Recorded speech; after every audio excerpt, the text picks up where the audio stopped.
through some, we're going to walk through some different design options that we've identified. These are preliminary design options, and nothing is set in stone. We're just we're eager to get some ideas on the table and get the community's feedback on those ideas tonight.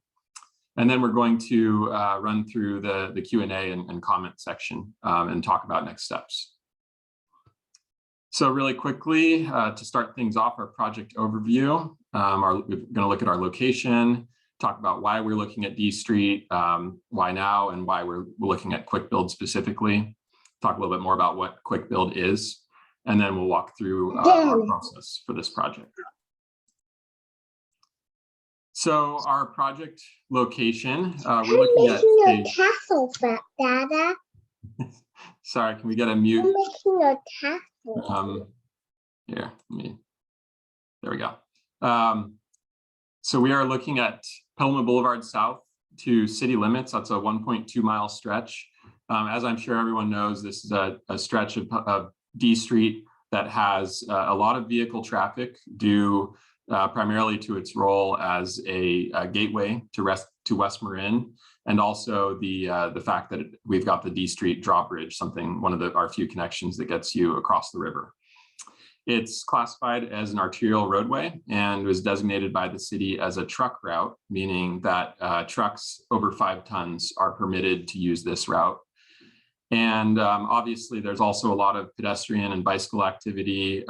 It's, as everyone knows, it's in close proximity to downtown and several schools and parks. And just kind of following those icons from the top of your screen clockwise, you've got Walnut Park, Wickersham Park, McNear Park, McNear Elementary School, connections to Helen Putnam Regional Park out off of Windsor Drive, La Cresta Ridge Open Space, and Petaluma High School.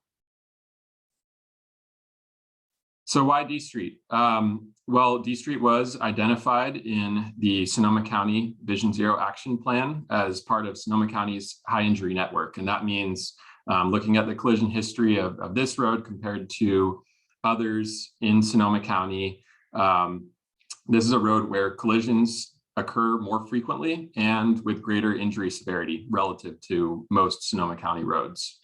For those who aren't familiar, the Sonoma County Vision Zero Action Plan, which was actually adopted by our council as well, it was developed by the county and adopted by our council, aims to eliminate all severe injuries and deaths from traffic collisions by 2030.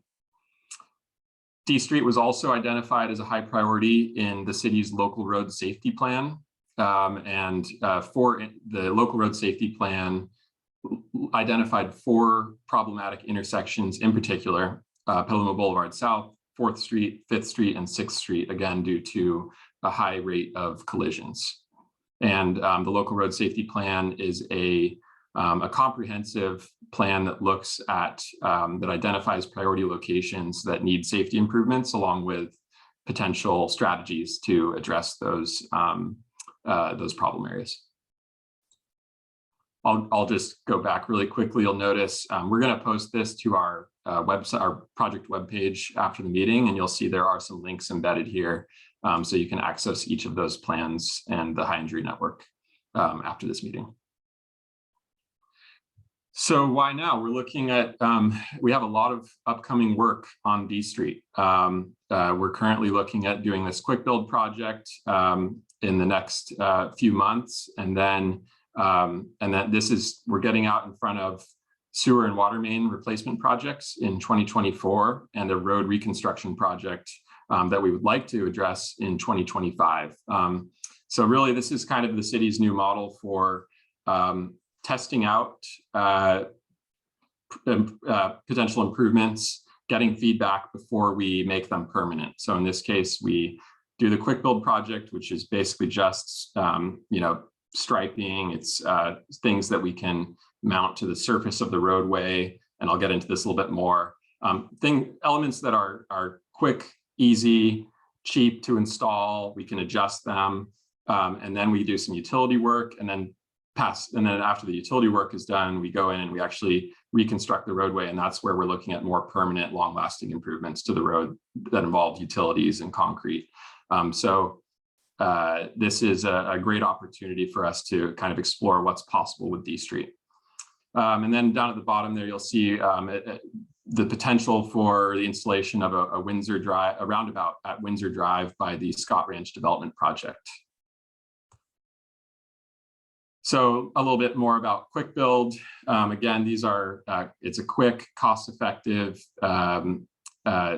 project delivery model where we're looking at striping and those flexible posts that you see, other elements like that we can basically install in the roadway without doing any significant concrete or utility work.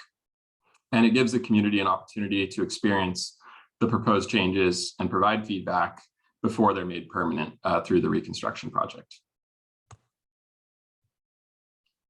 So going back to our project locations, in red there, you'll see the quick build project limits from Petaluma Boulevard South down to city limits. Those will be the same limits as our reconstruction project. And then the sewer and water main projects will be from Petaluma Boulevard South to the intersection of Elrose Drive and Sunny Slope Avenue. And then we've also got the roundabout proposed as part of the Scott Ranch Development Project down at the Windsor Drive, Pinnacle Drive intersection. So our process and timeline, obviously this is there are a lot of things happening on D Street.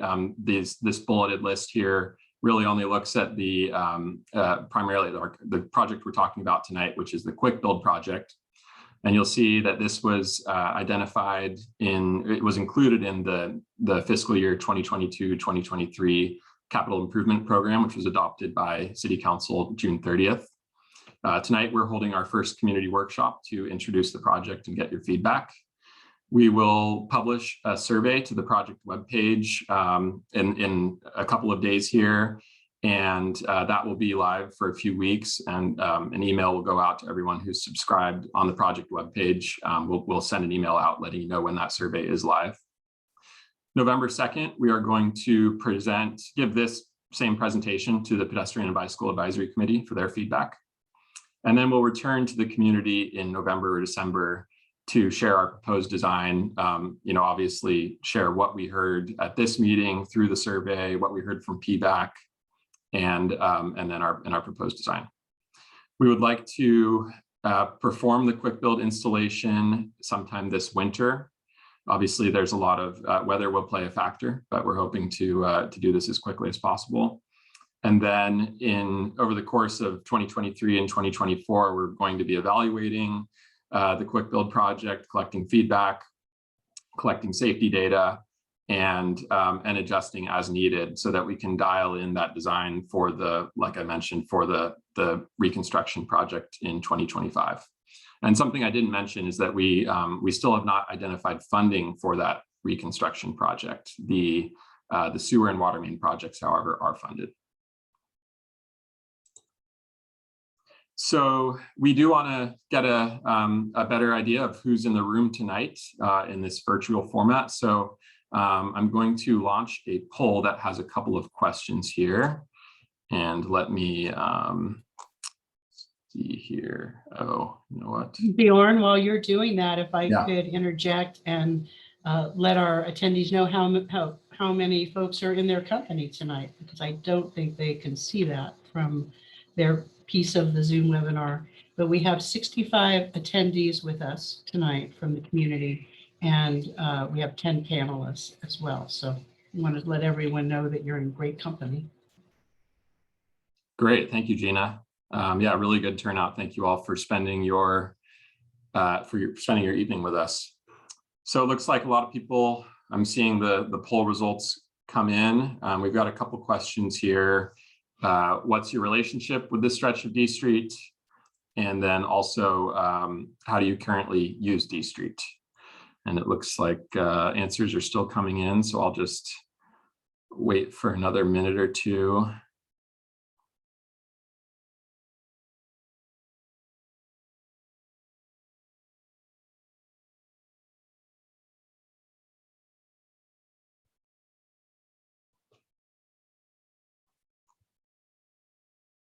All right. Looks like.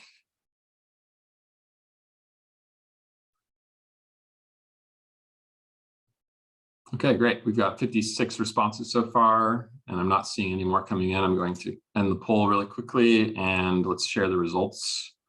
So hopefully you can see this. So it looks, we've got 23% of people who live on D Street, 43% who live near, 29% who don't live on or near D Street, but do use it regularly, and 5% other. And then for our second question about how people currently use this stretch, and this was actually a multiple choice, you could select multiple options. 75% walk, use a mobility device, or jog. 59% bike, scoot, or roll, and 84% drive. So what that tells me is that most of the folks in attendance tonight use D Street several different ways, on foot, bike, and by car. So that, thank you, that's really neat to see. Okay, I'm going to stop sharing that. And then we're going to move on to the next slide.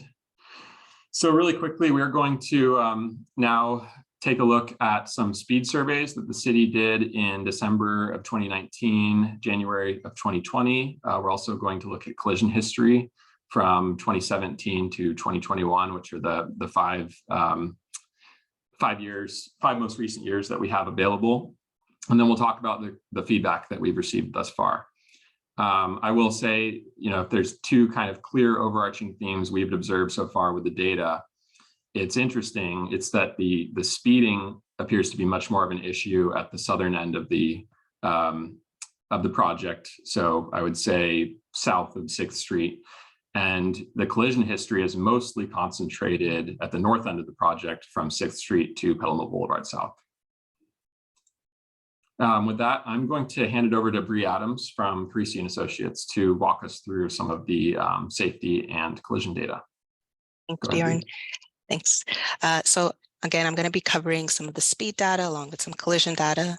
And this map here, we're going to start at the bottom at the south end, where we notice that the speed limit lowers from 55 miles per hour outside of the city limits to 40 miles per hour to Windsor Ave / Pinnacle Drive. And as we move further north, the speed limit continues to lower from 35 miles per hour from Windsor to Elrose / Sunny Slope Drive.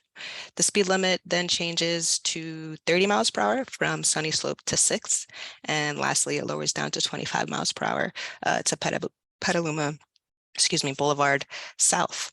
And as you can see here, we've also noted the 85th percentiles, and those are the speeds at or below which 85% of drivers are traveling out on the roadway, and they're very helpful, and they're used to help set the speed limits for the roadways. And really important to highlight that the 85th percentile from 6th Street to Elrose / Sunny Slope Drive is 6 miles per hour higher than the posted speed limit. Pretty big difference there. And as well, we also listed the top speeds, which range from 32 miles per hour to 53 miles per hour on the corridor. So we're seeing very high speeds through the project limits. On the next slides, I'll go through some collision history, and we'll be looking at the latest 5-year data period, which is 2017 through 2021. There have been 63 reported collisions on the corridor. 37 resulted in injuries and 2 resulted in severe injuries. 49 of the collisions were a motor vehicle involved with another motor vehicle. 27 of these were broadsides and 18 of these were rear ends. 8 of the collisions were a motor vehicle involved with a pedestrian, and 7 of these collisions happened in a marked crosswalk, and 1 was outside of a marked crosswalk. It's extremely important to note that this data does not include those unreported collisions or even near misses, which we know there are many out there. In the next 3 slides, I'll take a closer look at the collisions on D Street and in the study area. This map focus on collisions by type. Again, there have been 63 collisions in the last 5-year period. So there's quite an array of different types of collisions. You'll see we're showing head-on, sideswipe, rear ends, broadsides, vehicle, pedestrian, and hit objects. And the circles are the vehicle and vehicle collisions. And the triangles, those are the pedestrian collisions. And the diamond shape, those are bicycle collisions. We saw about 43% again of the collisions were broadsides and 29 were rear ends. And you can really see with this map that the collision density is the highest on the northern end of the corridor, starting out at 6th Street, but just as much at 5th and a little bit lower at 4th, but as well Petaluma Boulevard South. The next map focuses on collision severity. 2 collisions again resulted in a severe injury. You can see the severe injury in the darker red. 19%, which is 12 collisions, resulted in a visible injury. And 36% of the collisions resulted in a complaint of pain. And you can see that, again, these are really focused at 6th Street, 5th, 4th, and Petaluma Boulevard South. Our last map focuses on bicycle and pedestrian collisions, pedestrians being the triangles and bicycle being the green diamond. There was 1 bicycle collision at D Street and 1st Street. And again, there were 8 pedestrian collisions, 7 of which took place in a marked crosswalk, and 1 was outside of a marked crosswalk. I'm going to turn it back to you, Bjorn.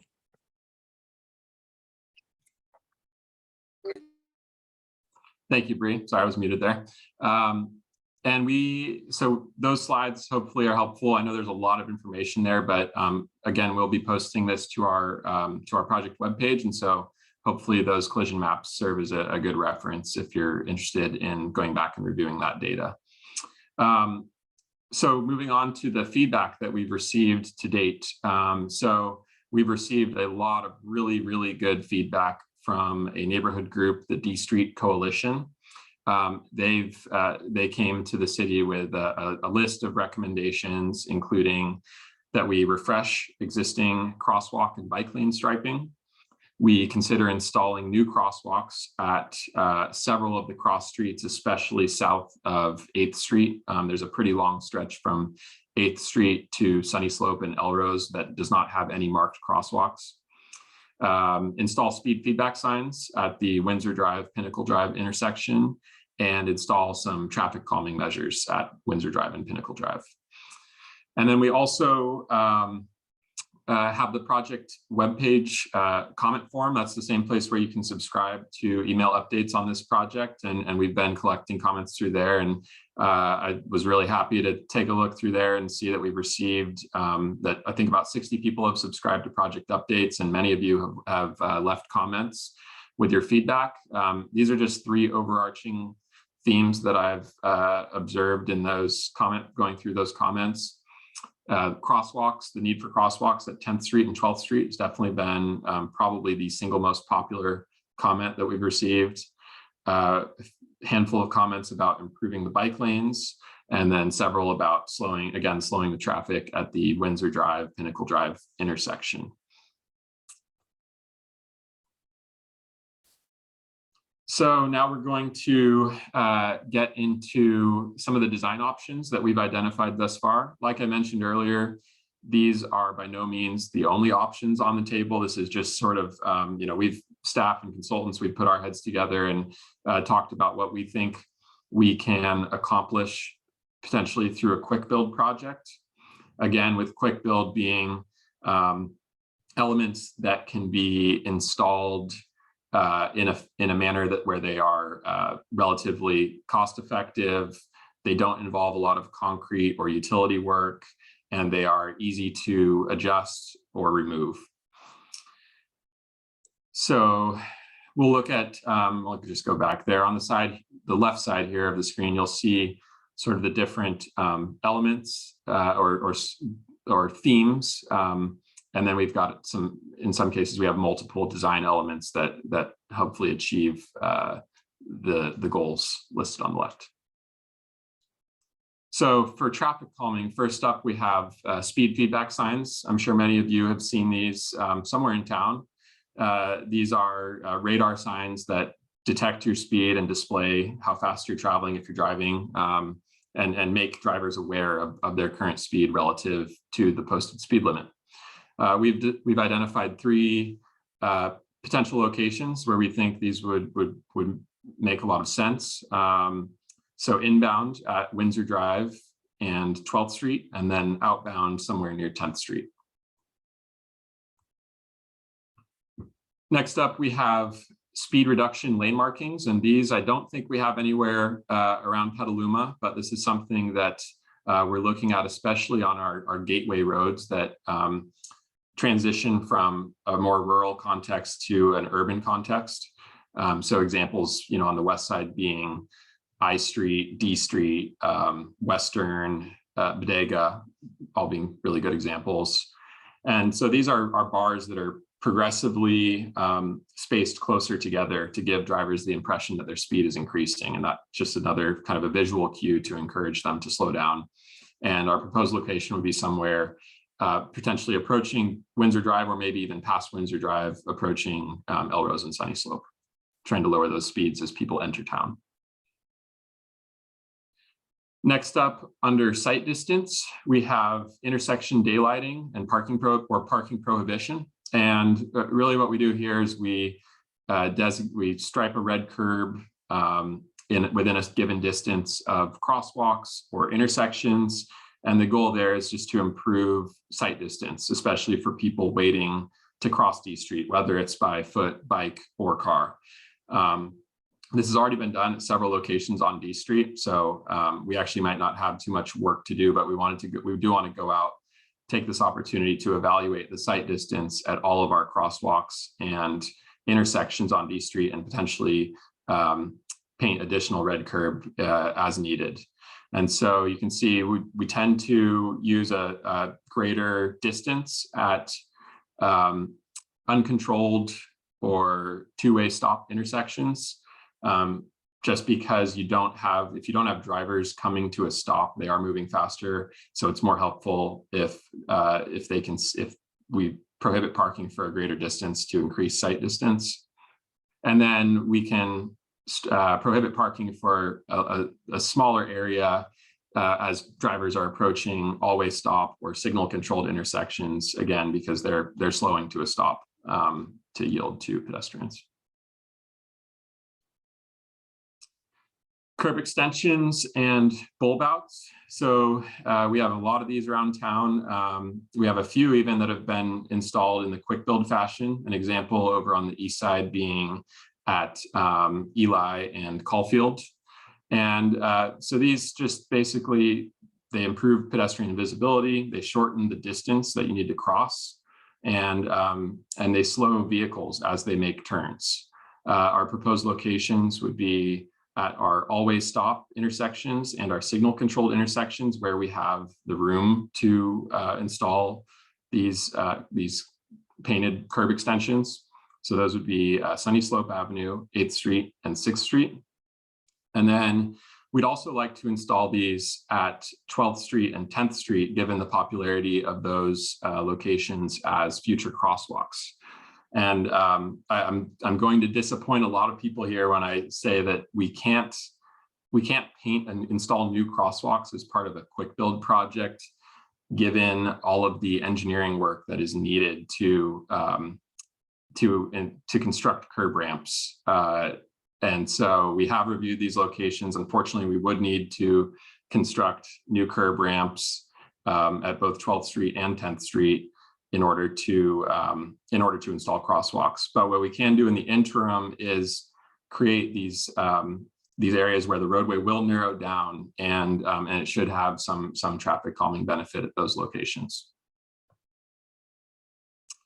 Next up, we have pedestrian refuge islands. And the goal with these is to improve pedestrian visibility and shorten crossing distance. Essentially, you've got an island in the middle of the roadway. And so as a pedestrian, you only have to worry about crossing one lane of traffic at a time.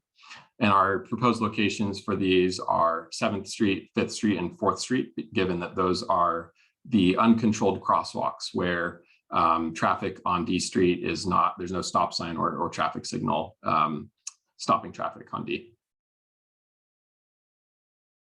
We also have rectangular rapid flashing beacons. These are a little bit more expensive and could eat away at the project budget, but we did want to include this as an option.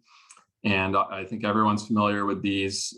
We've got them all over town, including at the 4th Street intersection on D Street. And our 2 proposed locations would be 7th Street and 5th Street for this project. Okay, so this is a more extreme proposal, and we're excited to introduce it because we do think it has a lot of potential to address some of the collision history that Bree described at both 4th and 5th Streets. So this will be a little bit more, this is a kind of a new treatment that don't expect people to be super familiar with. So I'll do my best to explain what these would do at those 2 locations. And again, we're really, this is not a proposal. We just want to get the community's feedback on these potential quick build elements. So imagine if you're driving on D Street and you're looking at, this is the street view image, as if you're driving on D Street. Traffic diverters would prevent drivers from making left turns off of D Street onto both 4th and 5th Street. And it also would provide a refuge for people trying to cross by foot or bike. So I mentioned a second ago with the pedestrian refuge islands that those enable pedestrians to only cross 1 lane of traffic at a time, this would achieve the same effect. It would also improve traffic congestion on D Street because now you won't have drivers won't wait for that break in traffic to make their left onto 4th or onto 5th because they won't be allowed to.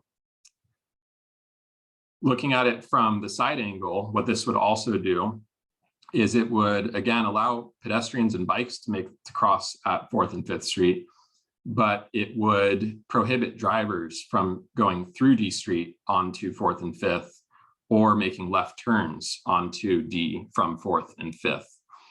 And so I've got several maps that kind of illustrate what the impacts would be from a circulation perspective if you currently make those turning movements.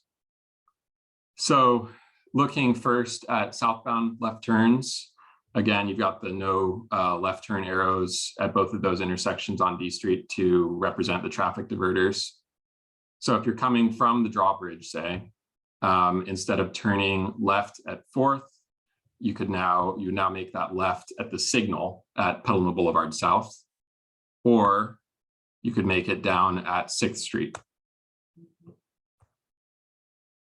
Looking at the northbound left turn, so coming from out of town towards downtown, same idea. Now, instead of making that left at 5th or 4th, you are making it at 6th. And then, if you're going to the post office, you can make that right on C Street. Or if you are headed a little bit further down, you could go make that left at Petaluma Boulevard South. And, one of the reasons we do like this idea is that it does move these turning movements to signals where and especially Petaluma Boulevard South, we have a designated left turn phase of that signal, which is more safe than turning at an uncontrolled intersection. So then looking at the westbound, people driving westbound on 4th Street or 5th Street, who are maybe used to crossing D or making a left turn onto D at those locations, they would now be expected to make a right turn, and they could then make that left at Petaluma Boulevard South to continue on their way, or they could double back and use a combination of F Street and 6th Street to continue. And then lastly, looking at there's a typo there. This should read eastbound through and left turns. Folks heading down towards the south end of town would make a right turn onto D. They could use the signal at 6th to go in either direction. If they happen to make a right onto 6th, they would then use C Street. or if they make a left at 6th, they could use F Street or any other of the other parallel streets, and then use Petaluma Boulevard South. And in all honesty, we have looked at the turning movements. There aren't a ton of people who are making these lefts onto D currently, or driving through D at these two locations. So we don't expect that this would really have a significant traffic impact on any of the adjacent streets. But what we do know is that there's a very high rate of collisions at those two intersections, and that's why we're so intrigued by this idea. So our next poll question asks if you are in favor of testing traffic diverters, and your options there. Let me launch this poll. Okay. Poll should be launched.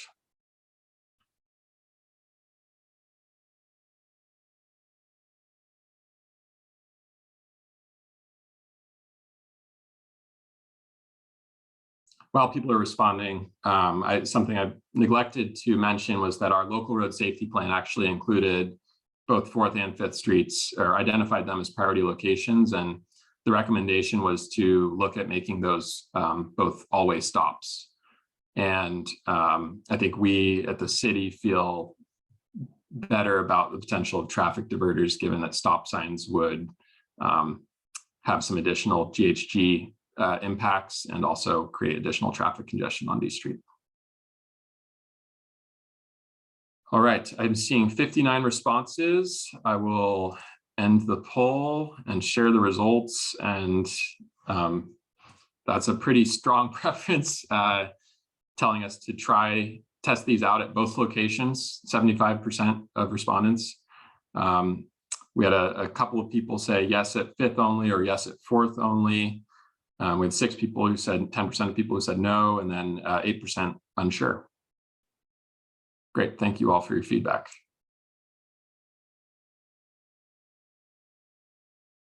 All right, moving on next to bike lanes and parking. So D Street is recommended, it's recognized in our bicycle and pedestrian master plan as a class 2 bike route, meaning that these are our bike ped master plan identifies this as an existing street with bike lanes. Now, unfortunately, those bike lanes are not up to current design standards. So if in doing this project, we have a few options, but and I'll walk through these one by one. Unfortunately, we do not have enough width to accommodate both on-street parking and bike lanes in both directions, which is why you see a change here, a proposed change here. So I'll go from top to bottom here, one slide dedicated to each. Our top, the first option you see here has no designated bike lanes. This is most similar to the existing configuration. Effectively, those are wide parking lanes that people biking kind of share with parked cars. If wherever a car isn't parked, they have use of that full 10-foot wide space. But whenever they whenever they encounter a parked car, they then have to, look over their shoulder and kind of weave out into traffic. And so that's not ideal from a comfort standpoint for people biking. So one option we have, if we want to preserve on-street parking on both sides of the street, is to stripe a bike lane in one direction. So you can see here, that would be a 5-foot bike lane and then parking in both directions. Another option would involve removing parking on one side of the street. If we did that, we could then accommodate bike lanes in both directions. And you can see those widen up a little bit to 6 feet in each direction. And then lastly, we have, if we want to install buffered or protected bike lanes, that would require removing parking in both directions. So I'll go back to the poll now. And this is our final poll of the evening before we get to Q&A. And this poll question asks, which bike lane option do you prefer?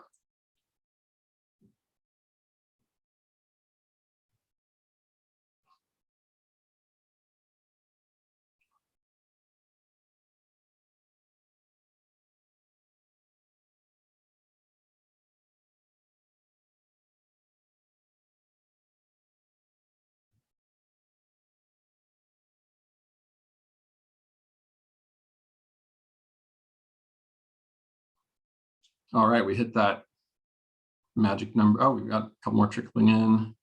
We're at 61 responses. Going to end the poll, share the results.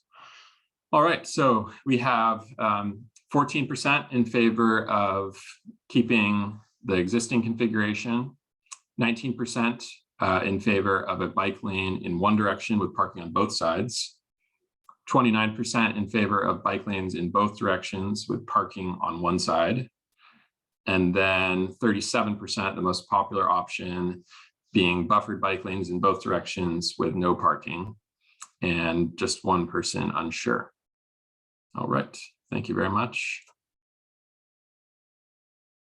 Great, so we've got those poll results. Like I said, we'll actually have a survey to follow up after this meeting.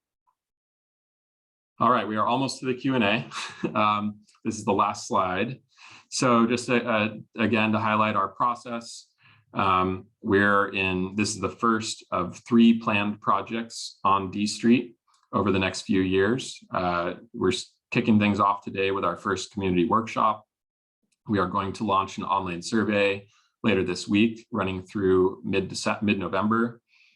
We'll be going to the Pedestrian and Bicycle Advisory Committee for their feedback at their November 2nd meeting. Sometime in November and December, we'll hold a second community workshop to share the proposed design. We'll then go forward with the quick build installation sometime in winter 2022, 2023. And then we'll spend 23 and 24 evaluating, collecting feedback, adjusting the quick build elements. And again, really with the goal of refining that design for the road reconstruction project in 2025. Okay, so with that, we are happy to field your questions, hear your ideas for this corridor. We really appreciate you attending our community workshop. And so we are looking forward to hearing from you. So if you would like to make a comment, you can raise your virtual hand, or you can press *9 if participating by phone. And we'll be calling on participants to unmute yourself. We're not going to do a time limit tonight. We do want this to be more organic and kind of like a neighborhood meeting, even though we're on Zoom. But we just ask that you please, keep your comments somewhat brief, be mindful of others' time, and also be respectful. If you use any threats of violence or obscenity, we will remove you from the meeting. So with that, I'm going to quickly stop sharing my screen. And then we will transition over to Q&A. Okay, I think we're ready to go. Before I open up the Q&A, just want to quickly give our project team opportunity to add any comments, anything I may have missed. Yeah. So Bjorn, this is Ken. I just, good presentation. It's exciting to see this go.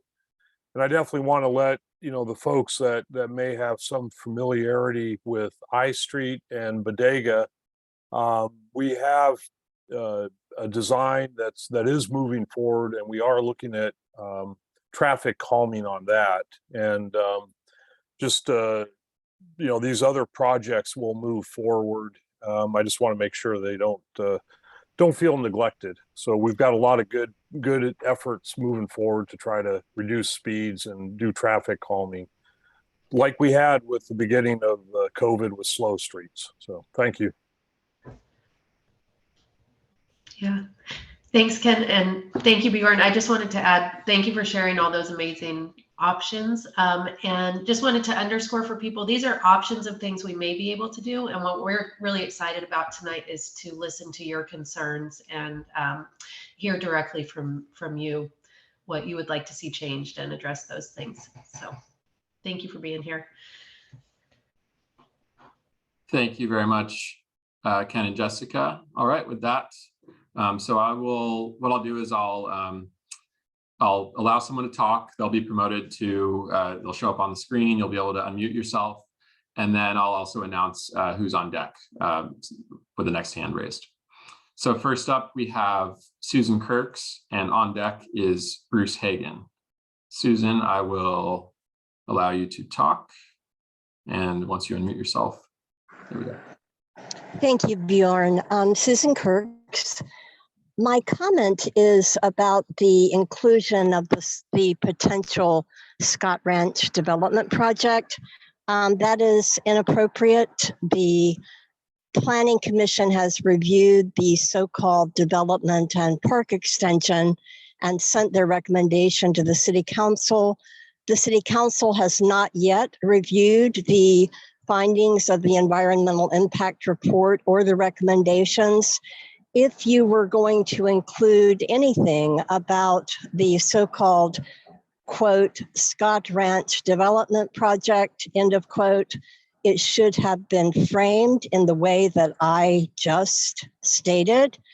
And in fact, the potential for full conservation of that property with no houses, which of course would impact traffic circulation and traffic flow in that area, should also have been included. So of course, I support any safety improvements and certainly updated striping and crosswalks, which should be maintained regularly throughout the city. And there are so many other areas in the city that need this kind of attention. But for tonight, I just felt a deep level of concern about including the, quote, Scott Ranch development project, end of quote, in this workshop. I think you could have omitted it entirely and said that you were looking at future traffic impacts in that area. Lastly, I'd like to say that going south on D Street, transitioning to the rural area, that's also an important intersection for a wildlife corridor. And so I would like to see our Public Works Department include really relevant environmental information when you're discussing pedestrian, bicycle, and street improvements for this particular area. We should look at the potential of including a wildlife crossing sign, and I of course have that information and could provide it to your department. Thank you. Great, thank you so much for your feedback, Susan. Taking notes here about the wildlife crossing at the south end of town. And Bjorn, I just wanted to jump in and say something. Thank you, Susan. So this being a workshop format, a lot of you may have been to other public meetings where we'll set a timer for public comment. And because this was a workshop and we want it to be more collaborative, we are not setting that timer.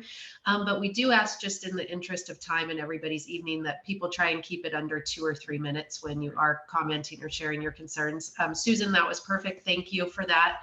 I just forgot to say that earlier. So thank you for letting me jump in.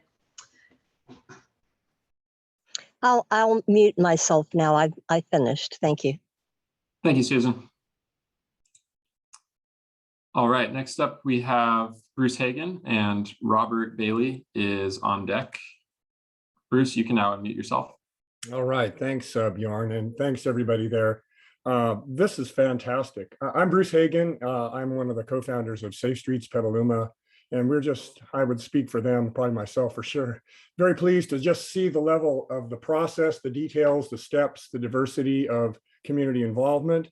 And then with the presentation that I saw tonight, the imagination and sensitivity to neighbor concerns that are evident in the options that you present. So all good stuff. We're going to be letting our members know about this and the various opportunities to participate, but good work. And I know I have some friends on I Street will be happy to see this be replicated there before too long. So good work. I've got to go now. Thanks very much. Bye-bye. Awesome. Thank you very much for joining us, Bruce.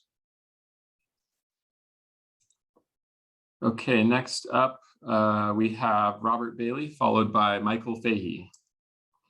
Robert, you should be able to unmute yourself. Thanks very much. Great presentation and covered a lot of things that have been concerned to us as 40-year residents of D Street. Two questions I didn't hear you address is that as you talked about the left turn strategy, one of the major left turn hangups is the left turn into the back of the post office. And whether that would be included in your left turn program, I'm questioning, and I would advocate that it should be done. That's where most of the left turns, in my experience, happen in that area. My second question is, I noticed in a number of your examples, the streets many of the streets had street trees. And I've been a long advocate of street trees. They are calming and they add to the attractiveness of the neighborhood. And I'm wondering whether this could be included in your program. I know street trees are owner or property owner responsibilities, but can this be changed or altered for this effort and get some nice street trees along D Street to calm the traffic? Thanks again for a great presentation. Great, thank you, Robert. I'm going to look to Ken, Gina, Jeff. Anyone want to tackle that first question about the prohibiting lefts into the back of the post office? I can jump in, or Ken, go ahead and I'll Okay. follow. Well, I was just going to say, I definitely think we need to look at that because if you prohibit the left, at 5th Street, people are going to be wanting to cut through there. So we definitely want to look at that. It's a good comment. Jeff or Gina? Yeah, it is, in fact, something, Robert, that we haven't studied, and we need to, and I'm glad you brought it up. I am a neighbor on D Street, not far from there, and I understand what you're speaking to. What I will say is that those left turns into the back of the post office will possibly queue up into the intersection, and that's where the problem lies. So it definitely can complicate and challenge the traffic flow there. I'm not witnessed anecdotally that that's a huge share of the actual accidents. The accidents happen at the intersection, but it is certainly a contributing factor, I bet, in a handful of those. So it's a really good point, and we will look at that. And then I'll just speak briefly to the street trees to say that the city staff and our consultants are very sensitive to the importance of those canopies, the roles they play in ambiance and in traffic calming and general sense of well-being, and not to mention the climate goals that they help us reach. So we are sensitive to that. There's no intention to remove any trees, and we do have a lot of street trees on this corridor. Where we don't have street trees and where there are opportunities, I would think we could explore some incentivizing options to help the neighborhood fill some of those gaps. And maybe the city fills those gaps. We'll see. So definitely a great comment and something that we'll be looking at. I don't know if that piece is going to fall early into this pilot, if you will, quick build project. Might be something that we explore further with the final project when we're actually starting to deal with demolition and reconstruction. We have the opportunity to do more concrete work and tree well work. So, when we tackle that, I think is right now a question mark, but certainly something we'll be looking at and studying carefully. And glad that you brought up that point, because I know a lot of the community is very like-minded on that subject. Thanks. Great. Thank you, Gina. I'm going to interrupt for one moment. I just had a message from one of our interpreters asking if we could ask everybody commenting and our staff and panelists to slow down slightly when speaking so they have time to catch up. Thank you. Thank you, Jessica. Thanks, Gina, for the responses, and thank you, Robert, for the questions. So next up, we have Michael Fahey, followed by John Perlis. Michael, you should be able to unmute yourself.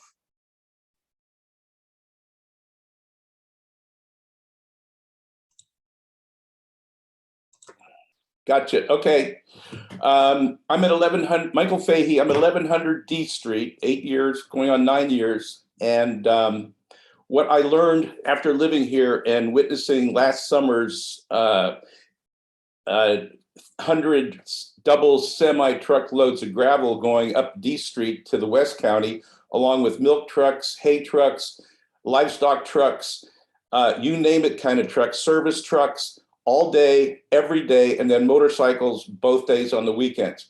None of this is being handled in any kind of way, because what I've been told was that D Street has been designated a truck route by the federal government many years ago.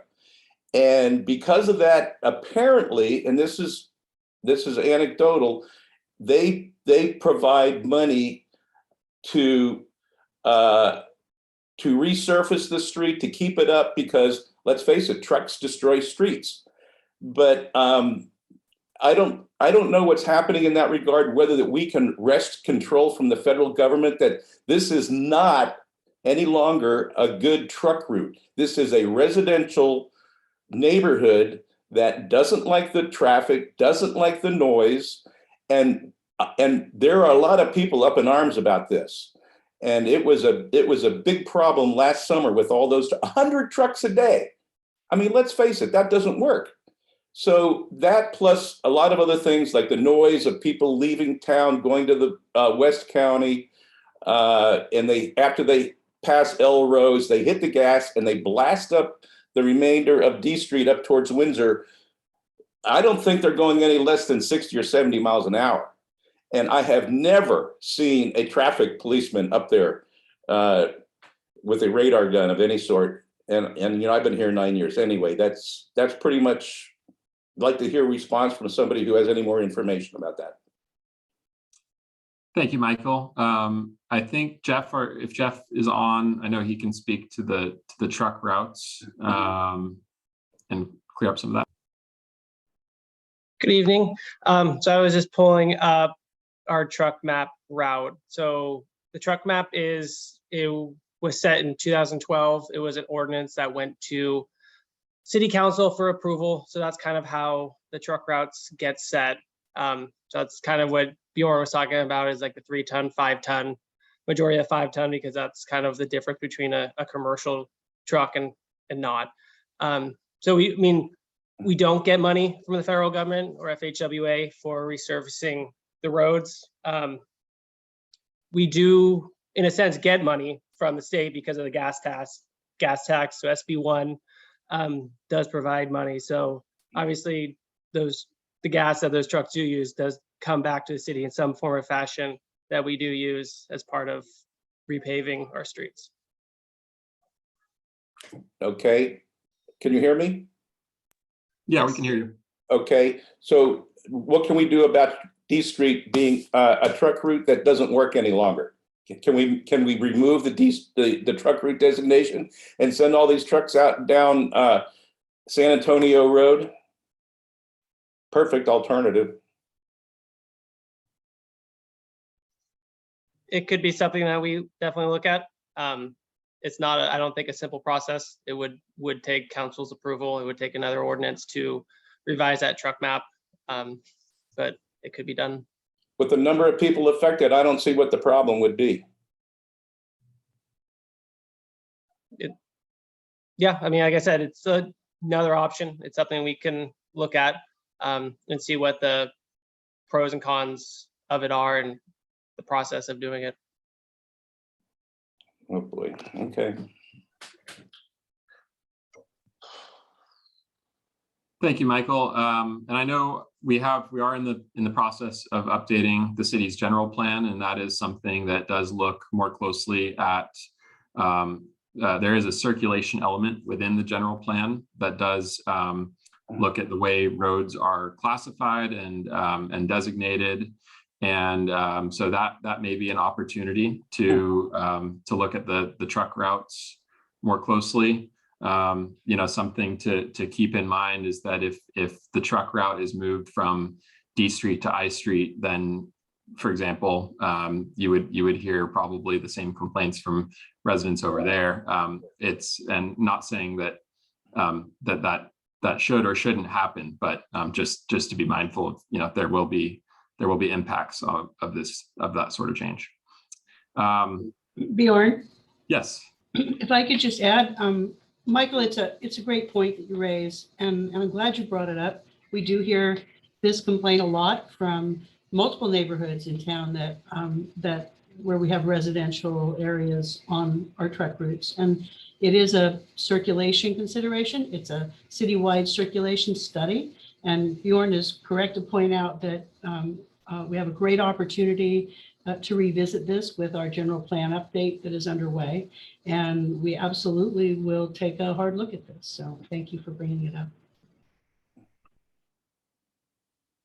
Thanks, Michael. And then we did have we shared some of the speed data earlier in the presentation, showing the speeds south of Elrose, which you mentioned being a really high speed area.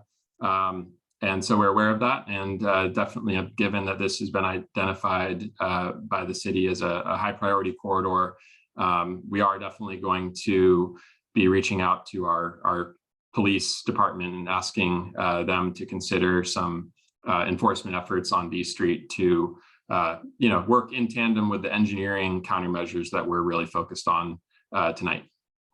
So thank you for your comments. Next up is John Perlis. You should be able to unmute yourself, followed by Pepper Fernandez. Hi.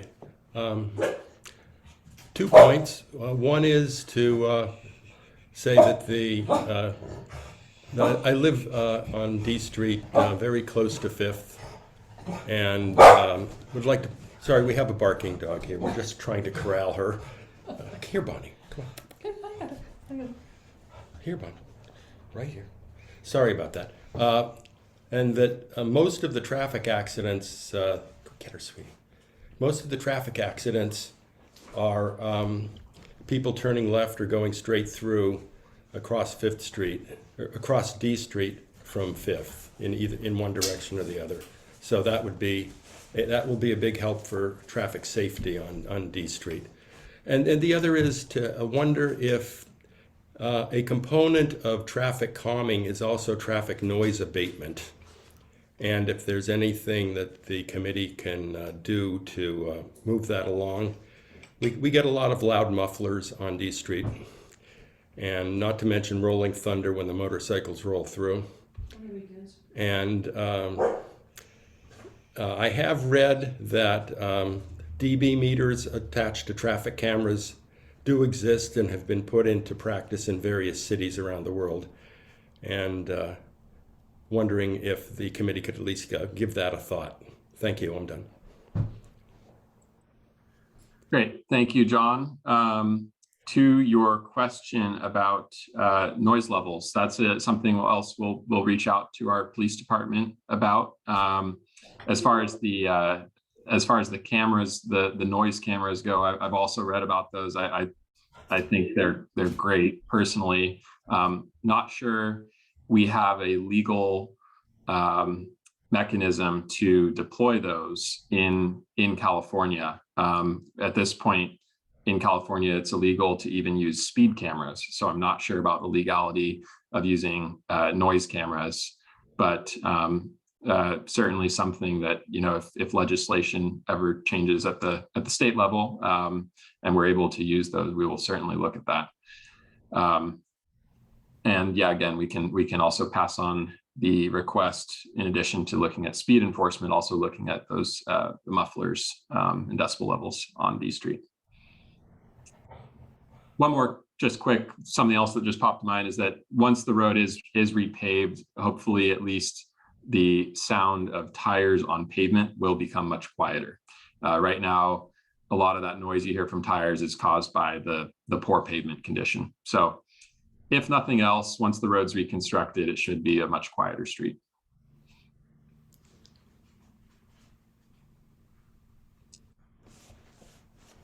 Anyone else have anything to add? Sorry, before I move on from John's question.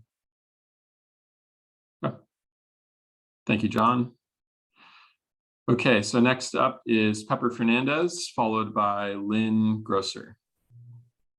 Aren't you guys so proud of me that I waited so long?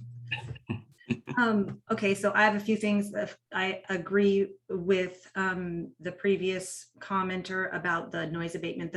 The noise of the pavement is really up by Windsor and Pinnacle. It's not, it's all about the mufflers when down on the rest of the corridor. I wanted to ask first how the speed surveys are managed and deployed. This might be just kicking a dead horse, but I think the top speeds are significantly higher than we see on that. The next question is, I didn't see anything about a pedestrian refuge island or anything in terms of calming at Sunny Slope. And also, where's the Windsor Drive? That's a huge part of slowing traffic coming into the corridor. Question around weighted responses for parking for those who live here. I'm sure if you don't live on D Street, you'd love to have no parking and 2 bike lanes. And the question that Bob raised about the street trees, we could be putting trees in the refuge islands. So those were my comments and questions. Great, thank you, Pepper, and thank you for all of your hard work throughout this whole process to bring the city feedback from your neighborhood. One, I can tackle the question of why no pedestrian refuge at Sunny Slope. Currently, we're looking at the pedestrian refuge islands only at our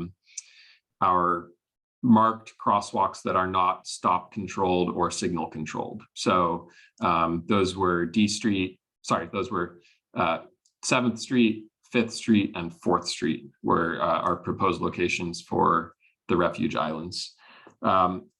Question on how the speed surveys are conducted. I'll look to Jeff, Ken, or David Parisi to shine some light on that. I'll start. Pepper, it depends on the particular speed survey. The recent ones that I've been involved when they're out there for a week. And these specific ones, I don't have that data directly in front of me, but Jeff may be able to weigh in. So thank you. Do they include the weekend is my main question, and nights? It's the ones that I've been directly involved in are a full week, 7 days. Yes. But again, it's study specific. So we've got, a variety of studies that have been conducted. So I'll leave it at that.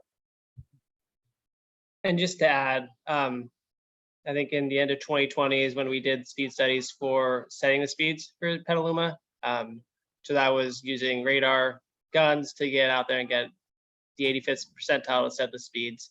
But we also, as Ken mentioned, we have equipment in-house that we use to collect speeds on project by project basis. So when projects like this come up, we can deploy those to get an accurate speed in different areas to determine if they're speeding, where is their speeding, kind of how we can adjust it with traffic calming measures. So we have the ability to do it, as Ken mentioned, kind of on a project by project basis. So sorry, Pepper, you had a question around using or installing street trees in the refuge islands. I think that's something we would definitely defer to after the utility and project, and potentially as part of the reconstruction project. So something we can definitely look at is incorporating landscaping, in bulb outs potentially, or in the refuge islands themselves. But we wouldn't want to do that until we're done with all the utility work for sure. And sorry if I'm missing another question. Do you mind repeating yourself? It was the weighted response about the parking, but I'm sorry if you give me an opening, I'm going to say it one more time. How do we say that Sunny Slope and Windsor matter as much as the 4th and 5th?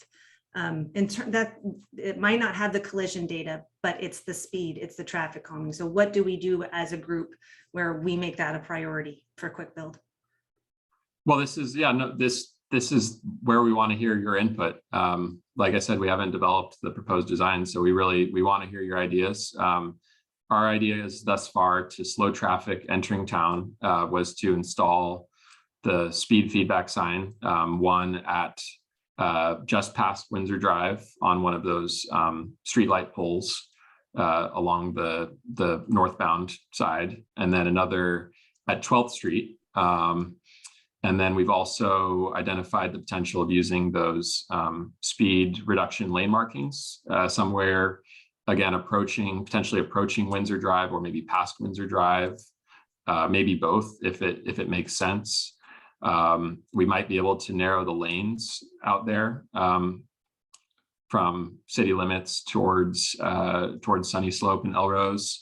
But we're really open to ideas here. It's so I'll let somebody else communicate about that.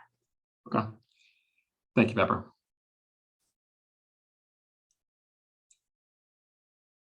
All right, so next up we have Lynn Grosser, followed by Bonnie Spindler. Lynn, you should be able to talk. Hello, this is Eric Grosser. My wife's at another meeting tonight. We live on D between 6th and the Boulevard. And in regard to adding more bike lanes and taking away parking, D Street's very adequate for bike travel between 6th and Sunny Slope. Most of the people that live between 6th and the Boulevard have a 1-lane wide driveway. And if you're going to rotate cars or do anything to get things in and out of your house, you need to use the parking in front of your house. That would be an unfair burden on us, especially if there's going to be a bike boulevard on 6th or 5th. People could be able to transition over there. The real bottleneck, in my opinion, is between Sunny Slope and Windsor. It's very narrow. The pavement's in horrible condition. There's a big hillside there on the west side of the street of D that could possibly accommodate. And my final comment is the police response since I've lived in this neighborhood has gone from pretty good to awful. There's absolutely terrible response to accidents and almost no enforcement whatsoever. People leave 6th Street going out of town, they just floor it and nobody does a damn thing. That's what I have to say. Thank you, Eric, for your comments. Next up, we have Bonnie Spindler, followed by Brian Abbott. Bonnie, you should be able to unmute yourself. Hey, everybody. Thank you so much for this presentation. I'm really thrilled that this is being taken on. I have a dog and I try to walk the dog across the street on D. So I live on the corner of D and 10th, and it takes me a really long time to the point where I can actually cross the street. And I think for traffic calming, I think that there should be a stop sign either at 10th or 8th because people are going fast. They picked up speed from the traffic light to the first stop sign. And I think if you broke up the speed once or more between the stoplight on Elrose and Sunny Slope and the next stop sign, it would make a huge difference. And I really can't get across the street currently. People don't stop, they don't slow down, and the traffic is just really heavy at certain times of the day. And I just am kind of, feel really strongly about a stop sign at 10th if we can. Thanks so much. Thank you, Bonnie. And you mentioned a stop sign at 10th or 8th there. So there is a stop sign at 8th. Did you mean 10th or 12th? Yes, thank you. Okay, got it. And can I ask Bjorn if Jeff or Ken could speak briefly to the concept of using stop signs for traffic calming, or Dave Parisi, our traffic engineers that are on the meeting tonight. I learned as I grew more and more familiar with our traffic work that there are a lot of misconceptions about traffic signs and when we use them and why we use them and how they are used to their best advantage. And maybe this is a great opportunity to do a little education on that for the group here. I don't mind kicking it off, and maybe David, you can fill in. Stop signs are not traffic calming measures. They're more traffic control devices. So they help decide the right of way, kind of who has the right of way at a given intersection. And that's kind of why we're discussing some of these other traffic control measures where, or traffic calming measures where you can control the traffic, try to reduce the speeds, put in marked crosswalks where people can cross. But stop signs typically don't provide that, because if it is in a spot where stops are not warranted, people tend to come up to them very fast, slow down quickly, and then speed up again. So then you create the noise, you create more GHD. So it's you kind of pushing that problem to another item. And I'll just add to that, David Parisi here, traffic engineer. The stop signs, as Jeff mentioned, are primarily used as traffic control devices and not for traffic calming, because if they are unwarranted, that is, you have a side street with very little traffic volumes compared to the main street, often motorists will just violate or just go through rolling stops at a stop sign. You'll see more violations. So that's why we really promote them as traffic control rather than traffic calming features. I think there is quite a bit of traffic on 10th. Mm-hmm. What's GHD? I don't know what that is.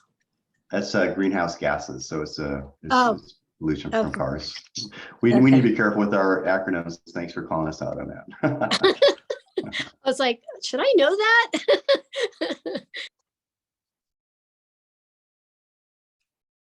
Thank you all, and thanks, Bonnie. Yeah, I can assure you, we are looking very closely at that section. As Bree noted in the presentation, that's the area where our 85th percentile speed, that being the speed that most drivers are driving at, is 6 miles an hour higher than the posted speed limit. So 85th percentile there is 36 miles per hour. And so we're looking very closely at that section. In the presentation, I mentioned the painted bulb outs potentially at 10th and 12th Street, which would hopefully kind of neck the road down and narrow things down a little bit and hopefully slow drivers. All right, thank you, Bonnie. Our next speaker is Brian Abbott, followed by Teddy Herzog. Thank you. Can you hear me? We can. Thank you. Oops. Sorry, Brian, you have to unmute yourself again. I accidentally. There we go. That does happen to me from time to time. What I was trying to get in my head is there's a heavy volume of traffic that's coming in to town on D Street that's traveling at a rate of about 50-55 miles per hour, and there is a certain volume of traffic at that speed. So you get X number of cars over Y distance traveling at a certain speed. Now, abruptly, you're going to shift the speed down over the course of just a few blocks, and yet expect the same volume of vehicles to get through that space. How are you going to be able to, with all of these nifty and good ideas, how does that volume of traffic get reduced and not compressed? Another thing is, I'm a little disappointed that the D Street project did not go all the way to the fairgrounds. Because the D Street Bridge in the middle of this, I haven't heard anybody address, where do all these cars go when they get to Petaluma Boulevard South? How many of them keep going across D Street? How many of them go arterial? Where are these cars actually going? Are they just, as I suspect, cutting through town to get to the freeway? I think that's my comment. Thank you, Brian. Any of our traffic engineers want to take a stab at the question of? Yeah, I can take a stab at the first question. You know, a street like D Street can accommodate, it's about the same capacity to accommodate traffic at different speeds, between 25 and probably 50 miles an hour. So that's not an issue about how traffic would compress as we lower or raise speeds. What is important from a traffic engineering perspective, though, is that we do it at the right frequency, that is the right distance. And we do have rules for how long you can have a speed limit before you reduce it to in 5 or 10 mile an hour increments, and we'll abide by that as well. And it's been proven to work, and that's something we'll definitely pay attention to as we look at speed reductions. Bjorn, I can't quite answer the destinations of trips, but maybe some other folks can. I think to answer the destination of trips, it's just additional studies that we need to look at, more data to collect, how people are coming in, where people are going. Because it does, as you said, it will inform the project. May I continue? May I still speak? Yes, you may. I was just thinking, and I'm not being a curmudgeon-y kind of fellow, but we have the Oyster Cove project coming along on D Street right there. And the proposal for a couple additional lights in that like Copeland area and stuff like that. And I think it's rather short-sighted for us to not know where these cars are going as we're trying to solve traffic and not continuing. One of our great issues on the Fairground Committee that we ran into is that there's this perception of there's no easy way to travel from the west side to the east side. And the only logical way would be go down D Street across the fairgrounds to connect to the bridge that goes across and get us to the junior college, being able to connect the junior college to transit centers. And I don't hear any talk about anything like that at all. And I have to agree with Eric completely.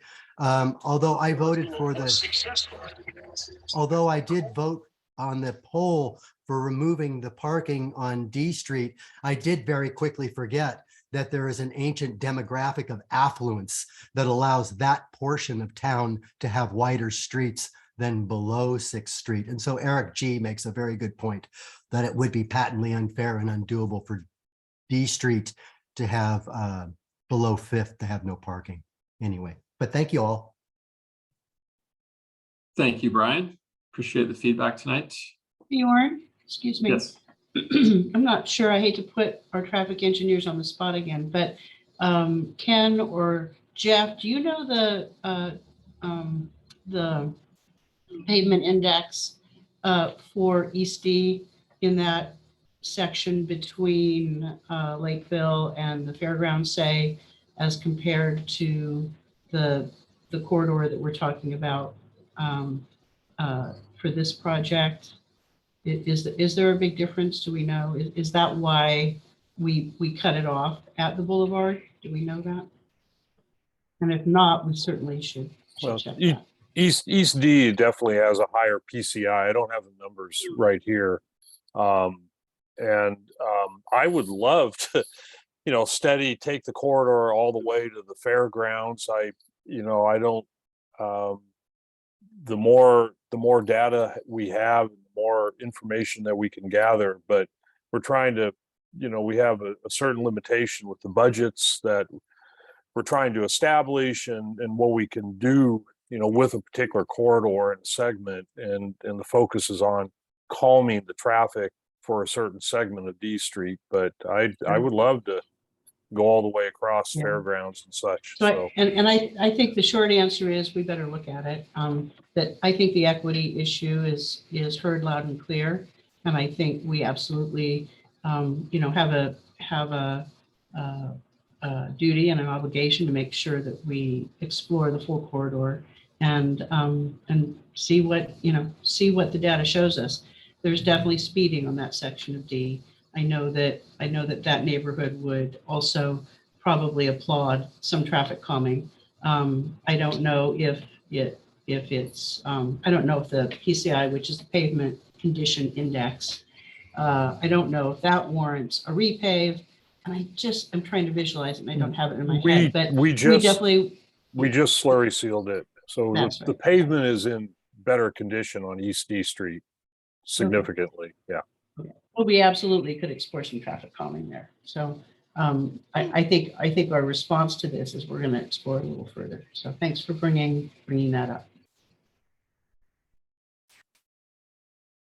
All right, thank you all.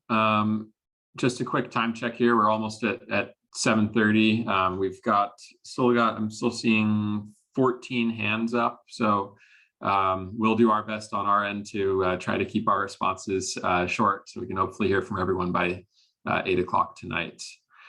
Next up is Teddy Herzog, followed by Ray Goodenough.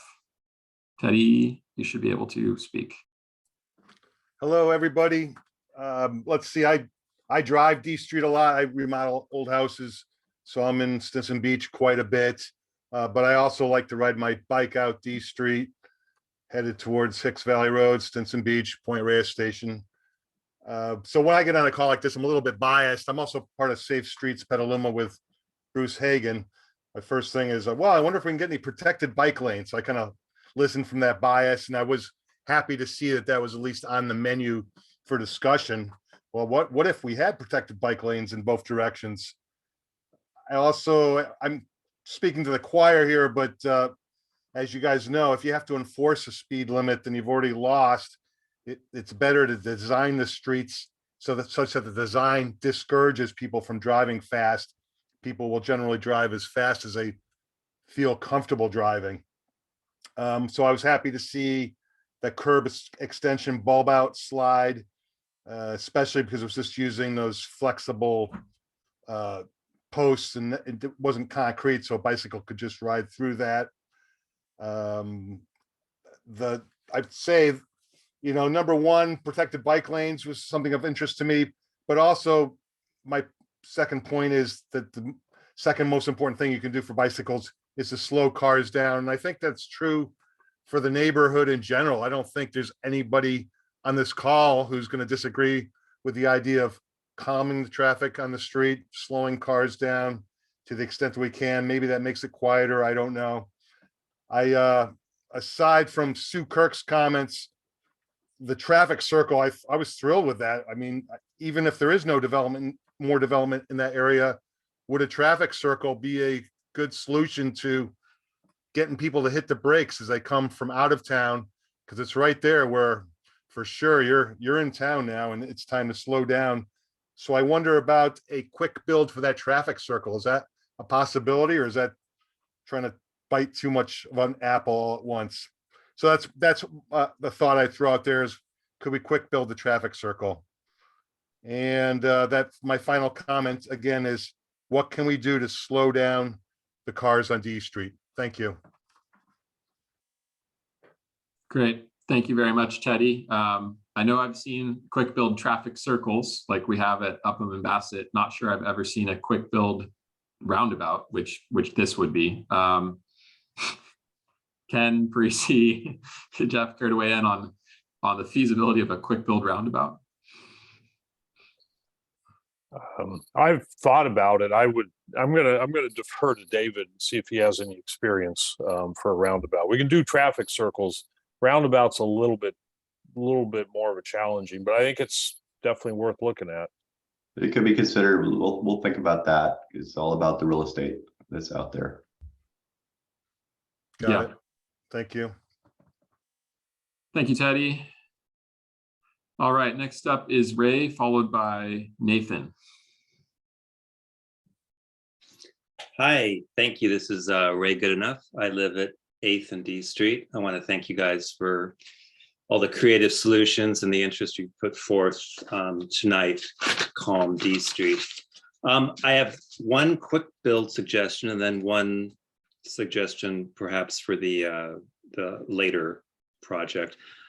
The stretch between Elrose, I live at 8th, the stretch between Elrose, Sunny Slope, and going up to 6th, the speed limit is 30. And I understand that there's a formula for reducing the speed in increments as you come in. So it sounds like maybe we need to think about reducing the speed on D Street west, or I guess, what are we gonna say, south of Sunny Slope. So that by the time you get to Sunny Slope and you're heading towards my neck of the woods in 6th Street, it's not 30 anymore, it's 25. I mean, I'd love the speed limit on D Street after 6th Street to be 20, but no one will deny that this is a 100% residential district, and you've got cars, if it's posted to 30, they're probably driving 40. And it's that to me would be maybe something we could think about, just reducing the speed limit or getting it in place so that the speed limit could be 25 once you come to the intersection of D and Sunny Slope. And the other comment I have, this is for the major reconstruction of the street in 2025. I'm an active agitator in Relief Petaluma. We're all about street trees, and street trees definitely contribute to the impression of a neighborhood, a calming, all those things that we're talking about, getting cars to recognize that they're not on a freeway anymore, that they're in a residential zone. And D Street being one of the most historic and beautiful residential streets in Petaluma, I don't think anyone will disagree with that. We have an opportunity when we're doing the sewer and the water line replace. I know this is a separate utility, but for street trees to survive and to give the kind of canopy and the beauty and the calming effect that we want on D Street, they have to be able to grow. And the biggest constraint in that aspect on D Street is the overhead utilities, and they're huge and they are unsightly. The street lamps are commercial and industrial. D Street should reflect, in the way I think kind of this historic downtown part of Petaluma represents, with beautiful street lamps and underground utilities. And this kind of could be an opportunity for us, as long as we're digging everything up, to consider undergrounding those utilities on D Street. I know it's a huge expense, but this would be the moment to do it when everything is all dug up, to make the street, bring it into the level that it represents as this beautiful historic thoroughfare through our city. And those are my comments. Thank you. Thank you very much, Ray. Comments noted. I know we've also heard from the D Street Coalition on the importance of or interest in some gateway signage and maybe artistic or landscaping features as people enter the D Street corridor. So point well taken about the opportunity that the reconstruction project presents for enhancing the aesthetics of the corridor. And then we definitely took a note too on reduced speed limits. That's something we're looking into actively, especially with some state legislation that will enable us to start lowering speed limits in 2024. Next up is Nathan, followed by Omira and Bill Cover.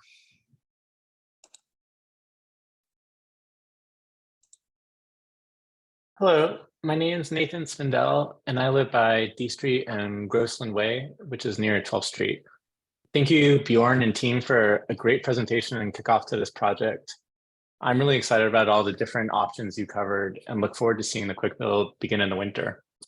My question is about the potential for crosswalks at 10th and 12th Street. Either or both of these crosswalks are important to me and my family. We live in that 1/3 mile stretch of D Street you mentioned between Sunny Slope and 8th that doesn't have any crosswalks. Every morning we run across it with our toddler, taking her to preschool amid busy cars, feeding on that section in the mornings. And we also see Petaluma High and McNear students doing the same. I believe Bjorn mentioned that in order to install the crosswalks at 10th and 12th, we would need to modify the curbs, and that was prohibitive under a quick build. But I noticed that wasn't the case at the crosswalk that was installed on F and 10th Street recently. Those curbs were really challenging for pedestrians to go up and down, but that didn't stop a new crosswalk from being painted. And can you speak more to the details of these crosswalks and how we might be able to make them happen? Yeah, thank you, Nathan. Ken, David, or Jeff, anyone want to chime in on the question of crosswalk installation? I think the more crosswalks we can get in, the more we're going to, be able to calm traffic. But again, if it's a new crosswalk and we don't have a stop condition, that can be a challenge. It needs to be ADA compliant. It needs to go through a warrant process, an engineering study to put it in there. But there's definitely quick build items we can do to help at existing crosswalks where there is a stop condition. So there's not a simple answer to it, but the feedback is very good. Thank you. Great. I would really like to see that added. I think it's safe to say that we'll explore. We're hearing a large interest in those crosswalks, and we'll see what we can do and try and maximize what we can with that quick build. And I would encourage you to check out stay in touch via the website and look for updates there, and at our next community meeting as well. So thank you for that feedback. Thank you so much. And if you have to pick one between 10th and 12th, I would recommend 10th. That's what a lot of our neighbors are saying they would prefer if we had to only have one. No, thanks. Thanks, Nathan. Okay, next up we have Omira and Bill Cover, followed by Nicole C. Thanks, everyone. Great presentation, really interesting comments. I wanted to put a little spotlight on L Rose, Sunny Slope, where it meets D. That looked like the data showed 38 miles per hour at 85 percentile. Anecdotally, that's where I've experienced the most scary kind of near misses. I know of one child that was hit. It's just not only the speed there, which is really like 40 miles an hour, not really acceptable, but in addition, the angle of that intersection, it's somewhat like a parallelogram with a crosswalk that doesn't have great sight lines to some of that speeding cross traffic.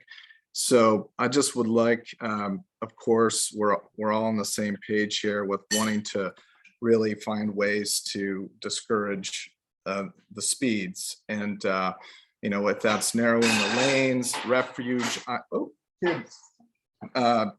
refuge islands.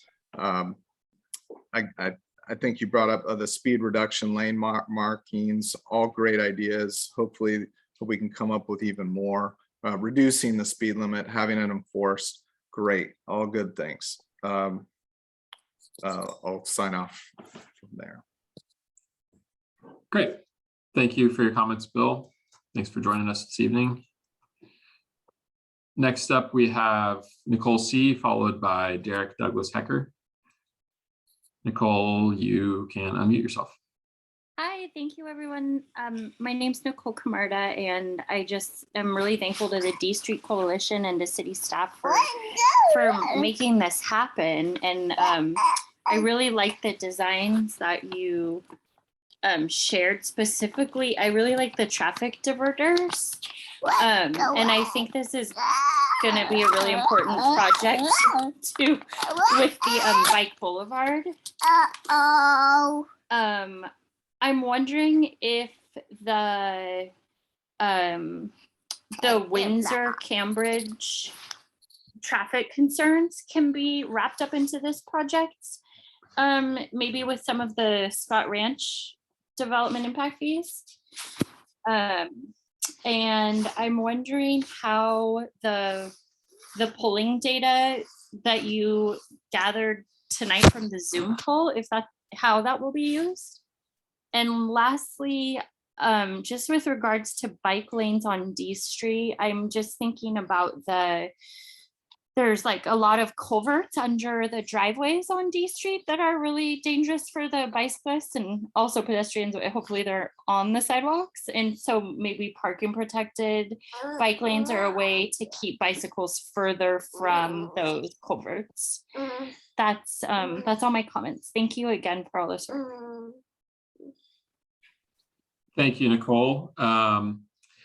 I'll just say with the culvert, with parking, the question of parking protected bike lanes, given our roadway width, we would have to remove parking on definitely at least one side, and then that might give us width to do a parking protected bike lane in one direction. I'd have to look more closely at the cross section, but with the limited width out there, it's pretty safe to say that anytime we're proposing protected bike lane, we're going to have to lose parking.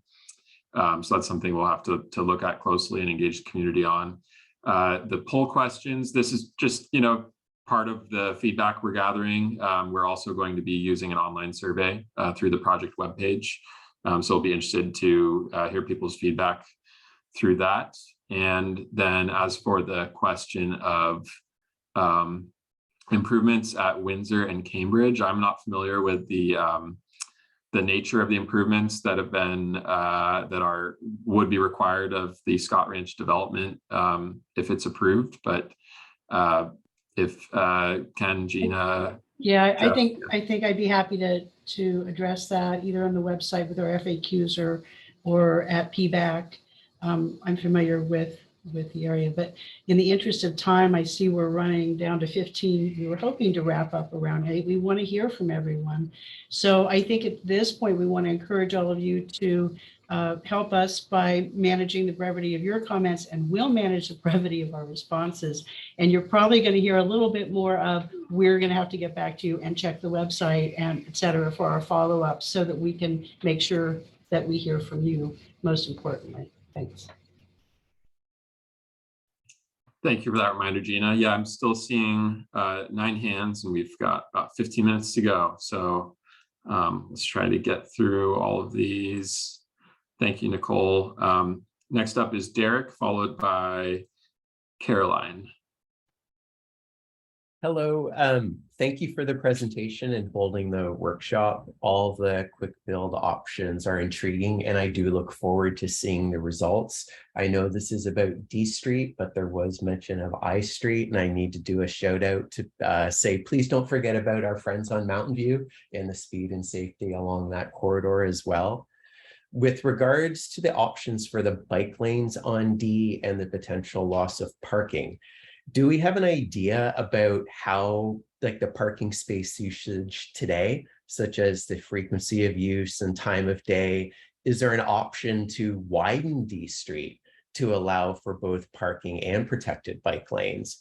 Having this information may help the rest of our community better support the parking needs of the residents on D Street while helping to make the street safer for other road users that walk, roll, and scoot. Thank you. Thanks, Derek. I can say we do not currently have parking data. That's something we'll have to gather, I think, especially with any proposal that would potentially remove parking. Widening D Street would be extremely challenging. I don't think it's something that we can do given the very constrained right of way on this corridor. We'd be going into people's front yards, I think, to widen it. And I don't think anyone wants to see that, or eliminating the landscaping strip from the sidewalk. So yeah, that would something that would have to be looked at in the reconstruction project, not the quick build, but I think it would be an extremely unpopular and costly option. Thank you for your comments. Next up is Caroline, followed by Suzanne.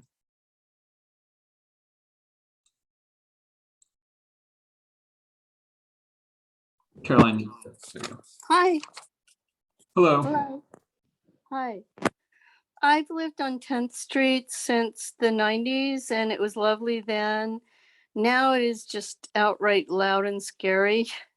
Cars fly by so fast that being on the sidewalk is even uncomfortable.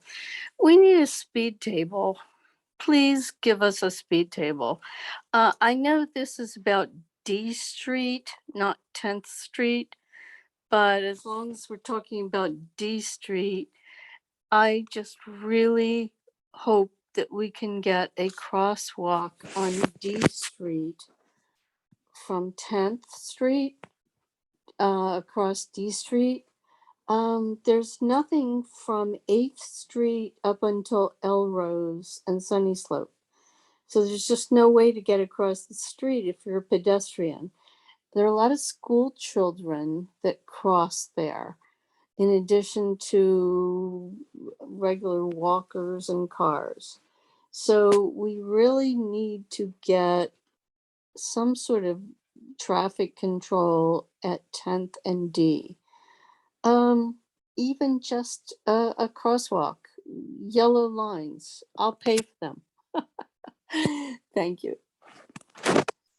Thank you very much, Caroline. Next up, we have Suzanne, followed by Kristen Nelson. Suzanne, you should be able to unmute yourself. Yes, thank you. I want to thank you too for for this presentation. It's been very, very interesting. And I live on 5th Street, 2 doors away from D. And I've seen so many accidents there. It's just unbelievable. And my little dog and I have often nearly got hit. I mean, truly nearly got hit in the crosswalk. So I do stop every time I go across. So I'm looking forward to the ideas of having a refuge island. That sounds really great. And I think I'm understanding you. Are you saying that from 5th Street turning onto D, people would only be allowed to turn right? Correct. That's what the traffic diverters would do. Yes, I like that. That seems to me like a very good idea because unlike something you all said before, you said you didn't think many people turned left there or went straight across. Well, I assure you that's not the case. People race across, and it's almost like playing dodge 'em. I mean, it's really quite terrifying. I just want to know, well, I also am concerned about making D Street 2 bike lanes. I think 1 bike lane with parking on both sides. I think it would be dangerous because I think people parking would end up trying to run across the street, too much. I just think having 2 bike lanes would be really scary on D Street. So that's one thing I wanted to say. But I wanted to mention synchronizing traffic lights. When I was living in Germany, I saw that they synchronized the lights, saying that they put on the traffic light a mileage, like 20 miles an hour, 25. And that meant that if that car would go at that speed, they would get the next green light. And so that was a way to really slow down cars because, that meant that they would get the next green light. It also improved flow. It meant that the traffic moved much more easily and less frustratingly. So I think that's something I would hope you would look at. And I wondered about improving the street lighting. I think someone else mentioned it, because at 5th and D, one side has a light and the other side does not have a light. So the lighting is just not good at the crosswalks. So I'd love to see better street lights over the crosswalks. So that would be the other thing. And also bumps. What happens, about using bumps? I mean, that's a great way of slowing traffic. Is that something that you've considered on D? In fact, I would like to see that on 5th Street to slow down traffic going across 5th Street itself. What about bumps? Thank you very much, Susan. We were all taking notes here. I know, your point about traffic signals is well taken. We are definitely looking at signal synchronization throughout the city, and even have some active grant applications to improve our signalized intersections. To your question about, and also made a note about the street lighting, I think that's something we can certainly explore through the reconstruction project. The speed bumps on D Street would probably be a non-starter for our fire department, given that we've got the fire station on D, and this is a major response route for them. Something that typically fire departments are not big fans of speed bumps on their response routes. You will be happy to hear, however, that we are looking at speed bumps on 5th Street as part of our 5th Street Bike Boulevard project. Okay, thank you very much. Thank you. Next up, we have Caroline, followed by Kristen Nelson.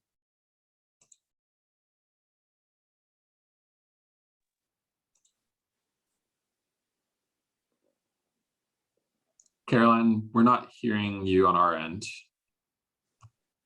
Is anyone hearing Caroline? I'm not seeing, it looks like you're unmuted. You might be having, your computer might not, your mic might not be working. There's a tongue twister. I'm going to go on to our next speaker, and hopefully you're able to work that out on your end. If not, feel free to email me. My contact info is on the project webpage. Okay, our next speaker is Kristen, followed by CB. Hi, thank you so much for having us all today and bringing all of the community together for this. I've got 2 quick questions. I promise they're quick, but I also wanted to really second what both Bill and Pepper were talking about, which is really emphasizing the need for speed abatement after Sunny Slope and between Windsor. I live in that block. I'm 1290 D Street. And we've had 3 accidents in just the last couple of years, 2 of which were extremely serious. A car overturned in my front yard, for example. And we're pretty sure that based on some, calculations on physics, that she was going about 70 miles an hour when she hit the trees outside of our house, which are all gone, by the way, and we had to have them removed. So my question is really about the collision map data that you showed. It ended at 10th Street, so it didn't include anything after that. And I really want to make sure that that collision data is included in your assessments, considering that we know that there's these 3 right here that looks like they're unreported. One of them was a pedestrian, probably what Bill was referring to about a child being hit right in front of our house. So that was my first question, is to make sure that that's there. The second question is if these blocks between Elrose and Sunny Slope and between Windsor are also included in the reconstruction project and the sewer piece of that, the resurfacing, if that's part of that project as well. Thanks.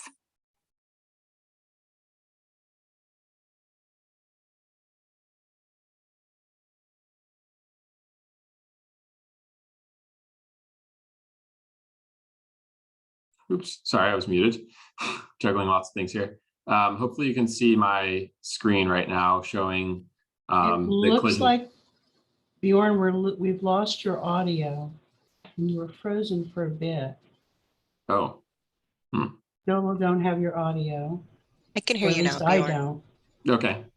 Can you hear me now? I can hear you okay, Bjorn. No. Okay. I just wanted to confirm. Gina, can you hear How us? about, I'd be happy to go through the rest of the hands, Bjorn. Gina, I believe we hear Bjorn. Can everyone hear me okay? I don't think we hear you, or we hear you, Gina. I think you can't hear Bjorn. Gina, we can hear you. So I think we can hear everybody. yes, yeah. All right. Anyways, just showing really quickly that the collision maps did include the stretch. You see that map on the top there. So each of these did include. We lost all audio.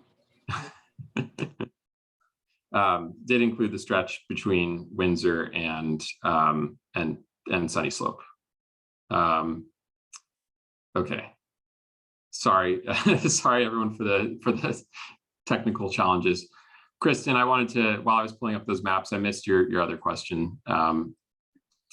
Well, now that you're saying that, I mean, I can see that that doesn't include some of those accidents that were literally in front of my house as well. So I just really, and these were serious accidents. The other question was, is this block, this area between Elrose and Windsor, will that be included in the reconstruction project later on for the, Yes, Yes, sorry, that nodding. is the plan. Yep. That's okay. I saw the nod. Okay. Thank you. Thanks for bearing with us there, Kristen. All right, moving on to CB, followed by Amy. We've still got 5 hands to get through. Hello, I'm Camille. Thank you guys so much. I'm very excited about all of the work that will be happening on D. I am Kristen Nelson's neighbor, live right next door, so I'm between Elrose and Windsor. And this might be more of a question about the reconstruction, but I'm wondering if anybody on this panel knows whether or not the city of Petaluma has resurfaced their roads using a coal tar-based sealant containing PAHs. And if so, what type of material will be used to repave D Street? That's number one. And I would also like to say that I would love for D Street to be redesignated as a non-truck route at some point. Literally, it's death-defying feat to get my mail, which is across the street, since this portion of D is really called an extension. So it's part of a rural postal route, which everyone can see that we are no longer a rural road. Also love more trees, electrical lines underground. We're just gonna put a vote in for that.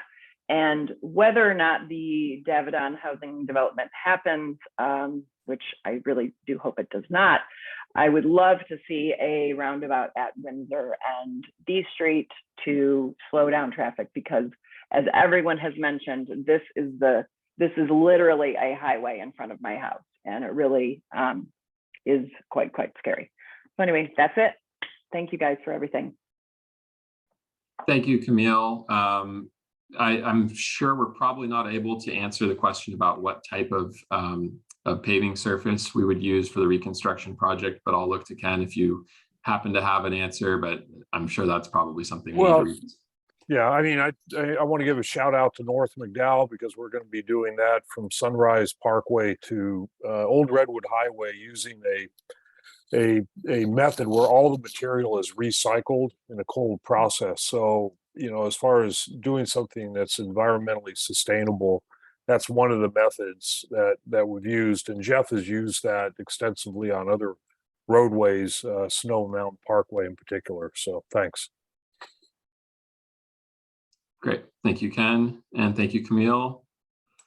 Next up, we have Amy, followed by Greg. Hello, everyone. Thank you for doing this, and all the ideas are good. This is Billy Reed and Amy. We live between 6th and 7th on D, and I want to just make 2 points and then support a bunch of the ideas. The first point is that for some reason, when people are leaving town and they stop at the 6th Street stoplight, they really like to wind it up from 6th until 8th. And I appreciate all the ideas, and hopefully we can get something that slows them down, or at least paces them from 6th until 8th. The other point I wanted to make is that there's parking on both sides of the street, and that seems to slow cars down. I would hate to see parking only on one side. And as much as I like bike lanes, I'm afraid parking only on one side would encourage people to speed up. So those are my 2 comments, and really appreciate all the ideas. The island refuge, the warmer streetlights, the buried power lines, the roundabout at Windsor. I think there are a ton of great ideas, and appreciate everyone's work. Thank you. Great.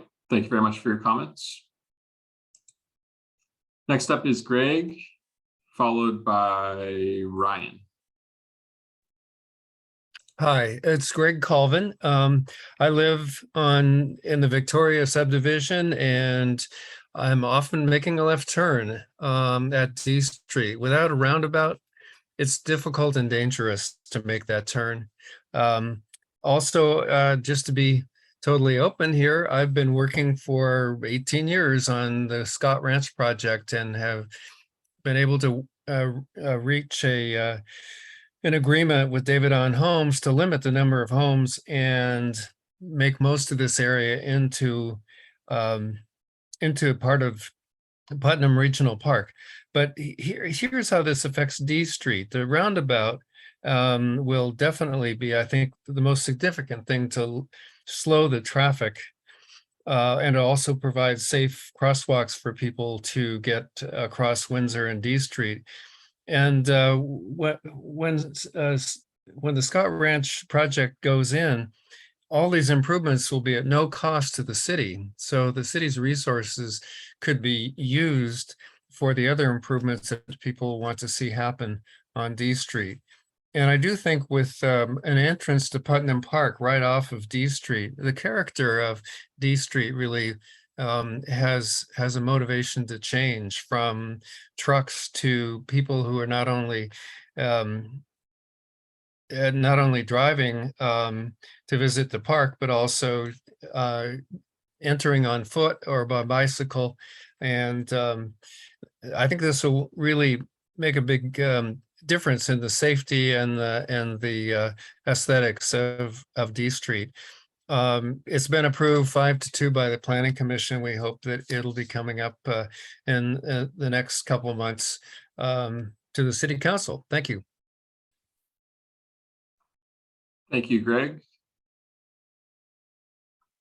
All right, our final two hands for the evening. We've got Ryan, followed by Beverly Shore. Hi, my name is Ryan Billing. I actually live on B Street.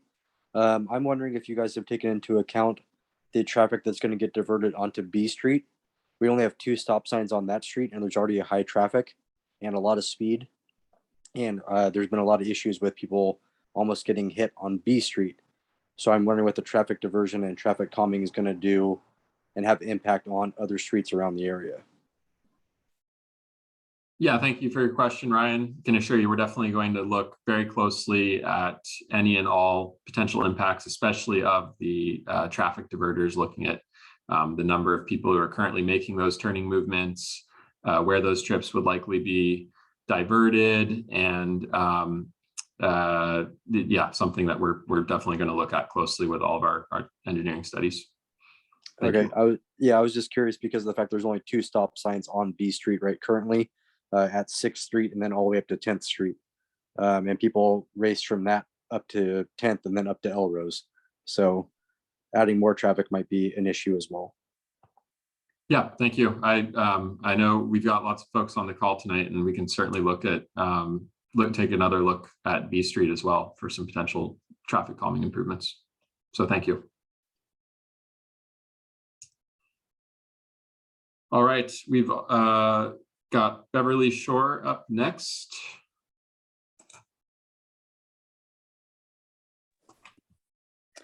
Thank you. This is David Powers using Beverly Shore's iPad, so thank you for your indulgence. I want to commend the group tonight for some very, very good thinking on the problems on D Street.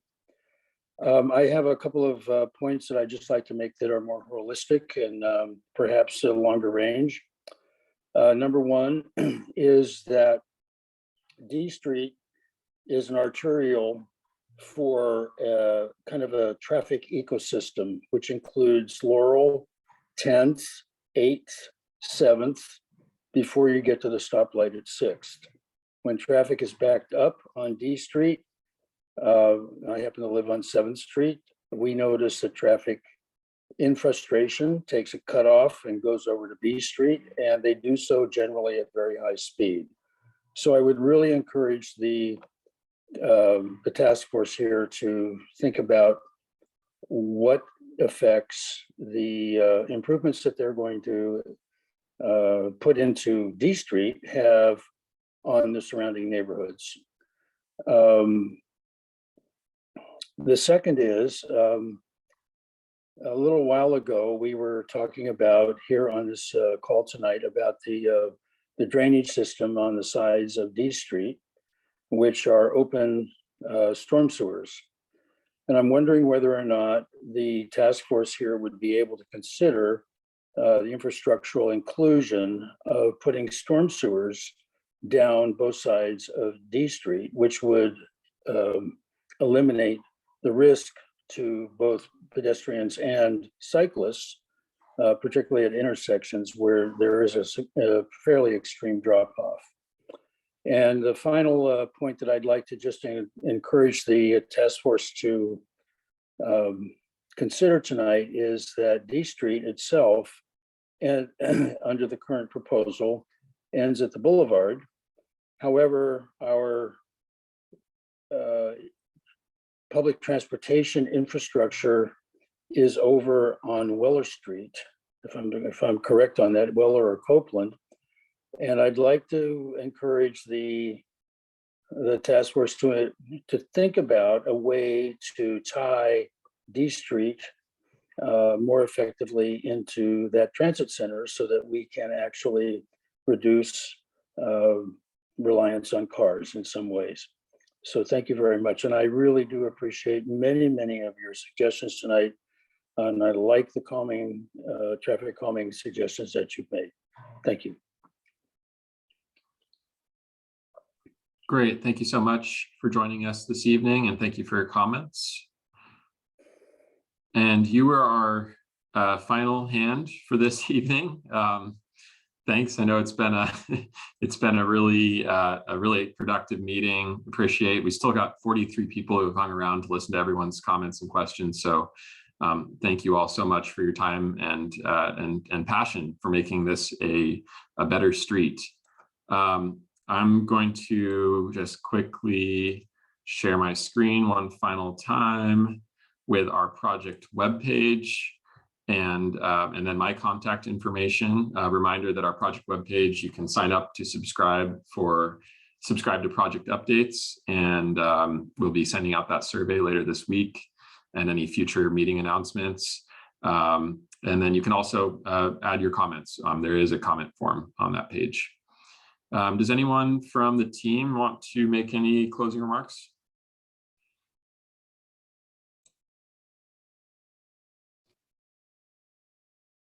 I'd be happy to thank everyone who's still here that held with us for over 2 hours. And thank you for participating, and thank you for the great feedback and comments. This recording, I think, will be available on our webpage, the same webpage that you see referenced down there. We've been recording the entire meeting, and we'll have that to share probably by the end of the week or early next week. It will be available. And again, thank you so much. A great meeting and very helpful to our staff as we work some more to make better streets and a better town. Thank you.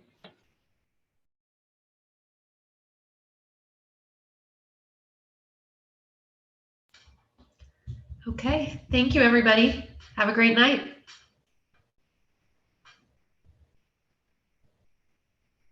All right.